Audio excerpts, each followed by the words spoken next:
नमस्कार प्यारे बच्चों, स्वागत है आप सभी का मिंट ऑफ इंडिया चैनल में। आज की इस वीडियो में हम आपके कक्षा 2 हिंदी की नई पाठ्यपुस्तक सारंगी का इकाई 2 रंग ही रंग पढ़ने वाले हैं और ये है अध्याय नंबर 9 दुनिया रंग बिरंगी। इस कविता में हम ये जानेंगे कि हमारी दुनिया, हमारे आसपास का जितना भी संसार है और उसमें जो जो सामान है वो किसी न किसी रंग का जरूर बना हुआ है। कोई ऐसा सामान है ही नहीं जिसका कोई रंग ना हो। तो चलिए सबसे पहले हम पोयम के टाइटल का अर्थ जानते हैं। दुनिया का मतलब है वर्ल्ड, संसार, हमारा घर और हमारे घर का आसपास का हर एक चीज दुनिया में, वर्ल्ड में, संसार में आता है। वो कैसा है? वो रंग बिरंगी है। रंग बिरंगी होने का मतलब कलरफुल होना, जिसमें बहुत सारे कलर्स हो, जो रंगों से भरा हुआ हो। अब देखो, हमने हमारे पिछले वाले अध्याय 3 दोस्त में बहुत सारे रंग पढ़े थे।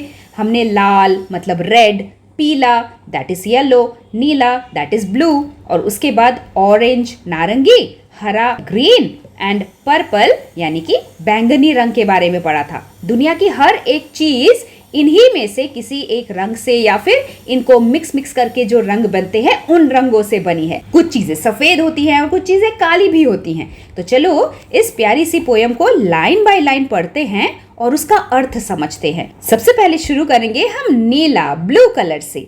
नीला जैसे खुला आकाश है, सागर का नीला पानी है, मोर के सुंदर पंख हैं और पेड़ों पर बैठे पंछी हैं। अब सबसे पहले पोयम में ये बोला जा रहा है कि नीले रंग का हमारे आसपास क्या क्या है।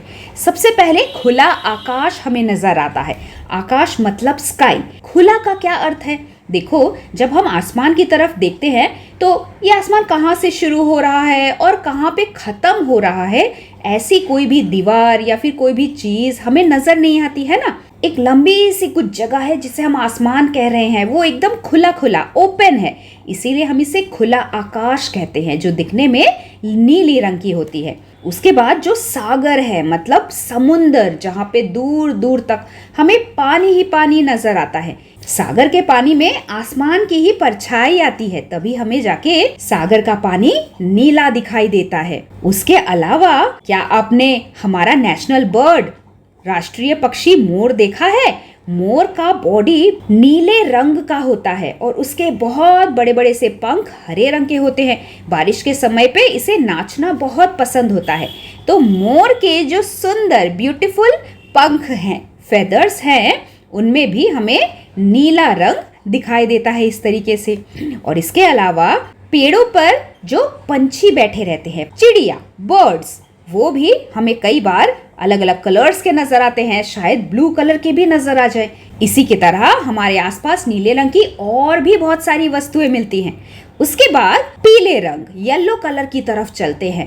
येलो कलर मेरा फेवरेट मैंगो की याद दिलाता है। पीला, येलो जैसे चमचमाता सूरज है, पका आम और केला है, सब्जियों में नींबू है और सूरजमुखी का फूल है। अगर हम आसमान में देखते हैं तो हमें क्या नजर आता है?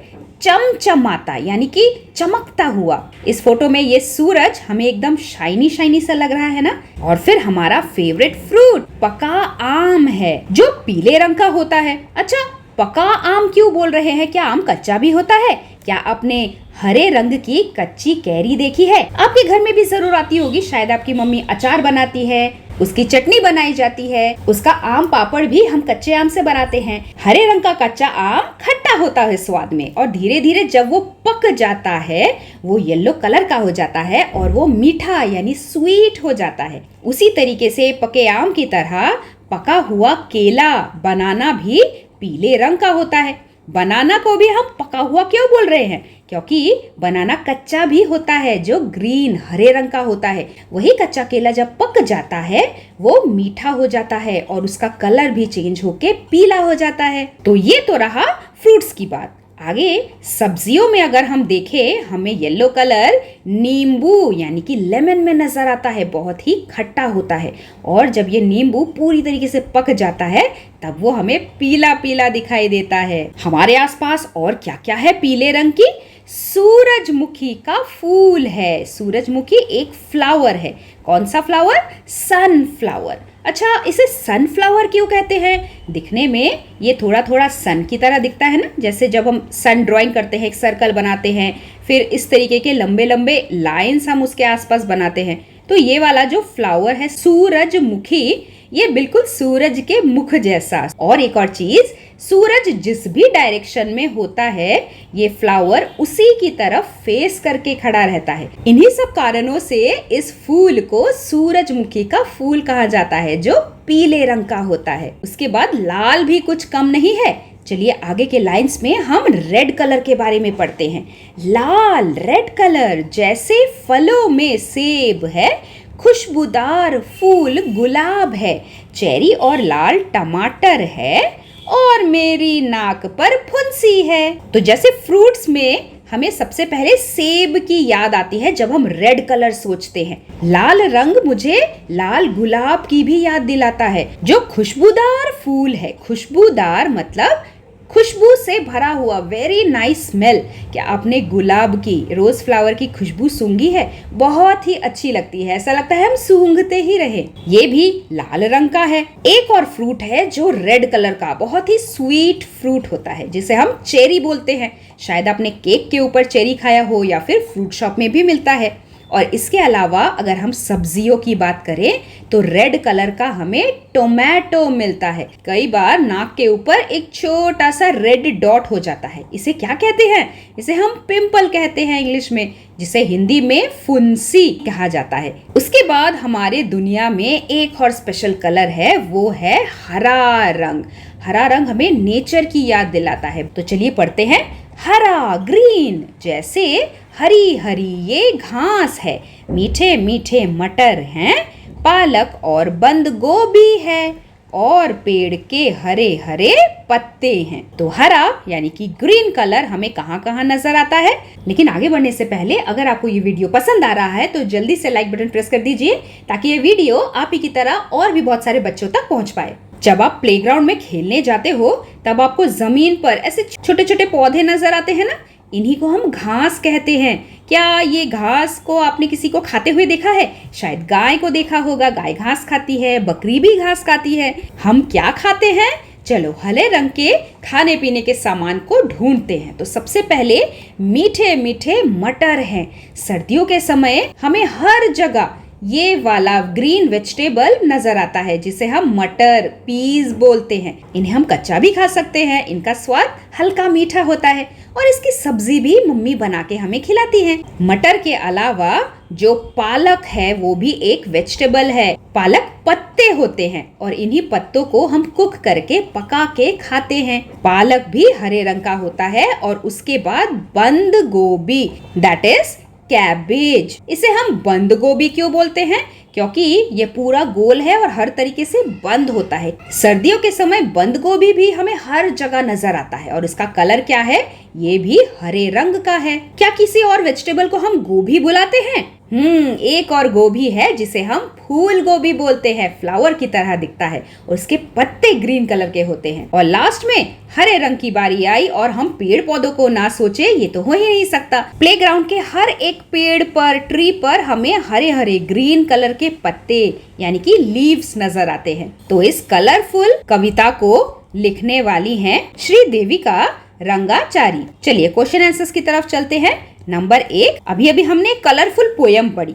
अब अपनी पसंद के रंग पर आप कविता लिखिए। तो इस कविता को लिखने के लिए हमारे मन में सबसे पहले रंग हमें सोचना है, और उसके बाद उस रंग का कौन सा सामान है उसके बारे में सोचना है। और फिर जब हम लाइंस बनाएंगे तो उस लाइन में तुक आना चाहिए पीछे, यानी कि वो राइमिंग वर्ड होना चाहिए। तो हमने तो बहुत सारे कलर्स देख लिए, क्या हम काले रंग के ऊपर कुछ सोच सकते हैं कविता बनाने की? तो रंग हमने डिसाइड कर लिया काला, और सामान हमने डिसाइड कर लिया बाल। पहली लाइन, सिर पर मेरे काले बाल। अब दूसरी लाइन में हम कोई और कलर लिखने की कोशिश करेंगे। चलो पीला लिखते हैं, और पीले रंग का कोई ऐसा सामान जो बाल से सुनने में मिलता जुलता हो, जैसे दाल। तो सेकेंड लाइन हम ऐसे लिख सकते हैं, मुझे पसंद है पीली दाल। अब हम नीला रंग लेते हैं, और मेरे घर की जो कार है वो नीले रंग की है, तो हम ऐसे लिख सकते हैं, नीले रंग की मेरी कार, होकर हम कार पे सवार, घूमने चले हम बाजार। तो कार, सवार और बाजार, देखो लास्ट के तीनों शब्दों में र है और वो तुक बन गया। चलो आगे चलते हैं। नंबर 2 प्रश्न, कविता में नीले रंग के कुछ उदाहरण आए हैं। हमें भी अपने अनुभव से, मतलब हमने जो जो सामान देखा है उनमें से नीले और पीले रंग के कुछ उदाहरण, कुछ सामान हमें लिखने हैं। तो जैसे मैंने कहा, नीले रंग की मेरी कार है, मेरा वाटर बॉटल ब्लू कलर का है, उसके बाद मेरी जो पेन है जिससे मैं लिखती हूँ वो भी नीले रंग की है। उसके बाद घर के बाहर अगर हम सोचेंगे तो नदी का पानी हमें नीला दिखता है। उसके बाद अगर हम पीले रंग की बात करें तो केला, आम तो हमारे पोयम में ही आया है। हम सरसों का फूल लिख सकते हैं। उसके बाद कैनरी बर्ड, अच्छा उसके बाद हल्दी, मम्मी डेली खाने में इसका इस्तेमाल करती है, येलो कलर की होती है। फिर गुड़, मीठी चीजें तो मुझे बहुत पसंद है, गुड़ भी ये पीले रंग का होता है। आगे बढ़ते हैं, शब्दों का खेल। हमें यहाँ पे ऑड वन आउट ढूंढना है, बेमेल शब्द, मतलब जो मेल नहीं खाते हो। तो देखो नीचे कुछ शब्द लिखे हैं, 3 में से 3 एक दूसरे से किसी ना किसी तरह से मैच करते हैं और एक जो होगा वो एकदम अलग होगा किसी तरीके से। तो जैसे पहले वाला पढ़ते हैं, चूहा, बिल्ली, कुत्ता और मछली। अब देखिए, ध्यान देखिए, ये सारे एनिमल्स हैं, सिर्फ ये जो है ये एनिमल नहीं है, ये फिश है ना। तो एक तो हम ऐसे अलग इसको बोल सकते हैं, या फिर चूहा, बिल्ली, कुत्ता, ये हमारे घर के आसपास ही हमने इसे देखता है दौड़ते हुए, खेलते हुए। लेकिन जो मछली है वो सिर्फ पानी में ही रहता है, इसका करेक्ट आंसर है। उसके बाद नंबर 2, दरवाजा, खिड़की, छत, पेड़। अब देखो, दरवाजा हमारे घर में होता है, खिड़की हमारे घर में होता है, छत हमारे घर में होता है, पेड़ हमारे घर में नहीं होता, घर के बाहर होता है। नेक्स्ट, चादर, घर, तकिया, गद्दी। चादर मीन्स बेडशीट, बेड के ऊपर रहती है ना। तकिया, पिलो कहाँ रहता है? बेड के ऊपर।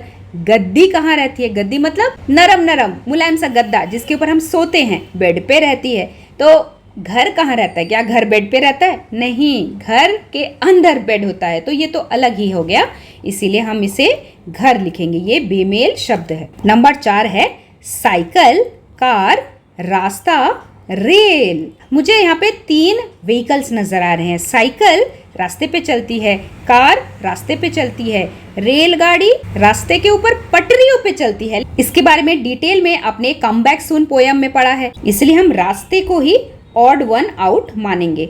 उसके बाद लास्ट वाला है दूध, पानी, लड्डू, छाछ। अब देखो, दूध हम पीते हैं, पानी हम पीते हैं, लड्डू हम नहीं पीते, खाते हैं लड्डू।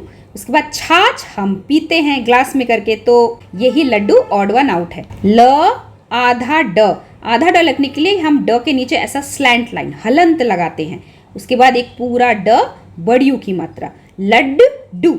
तो ये था आपके इस खूबसूरत सी कविता का सबसे आखिरी प्रश्न। मुझे पूरी उम्मीद है कि रंग बिरंगी दुनिया का आपने पूरा मजा लिया होगा। इसी तरीके से मजेदार पिक्चर्स के साथ हम हमारा अध्याय 10 आनंदमयी कविता कौन पढ़ेंगे, जिसमें एक और बार हम हमारे नेचर के बहुत सारी चीजों को देखेंगे, उनका कलर जानेंगे। तो मिलते हैं बहुत ही जल्दी, तब तक के लिए धन्यवाद। आपका दिन शुभ रहे।